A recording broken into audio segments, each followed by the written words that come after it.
Hi hello welcome to political updates. Andhra Pradesh రాష్ట్ర రాజకీయాలు హీటెక్కుతున్నాయి.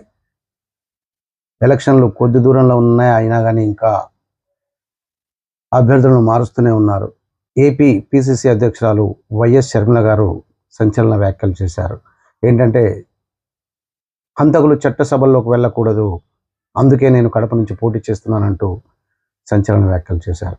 ఒకవైపు వైఎస్ రాజశేఖర రెడ్డి బిడ్డ, మరోవైపు అవినీతి, అధర్మం, డబ్బులతోని అధికారాన్ని కొనాలనుకునే వ్యక్తి. మరి ఏపీ ప్రజలు ఎటువైపు మొగ్గు చూపుతారనేది ఎలక్షన్ల తర్వాత కానీ తెలుస్తుంది. ఒకవైపు ధర్మం, మరోవైపు హత్య రాజకీయాలు. ఎవరు గెలుస్తారు, ఎవరిని గెలిపిస్తారని ఆ ప్రజలకే వదిలేస్తున్నానంటూ వైఎస్ షర్మిల గారు సంచలన వ్యాఖ్యలు చేశారు. Please do subscribe Namala media. Thank you.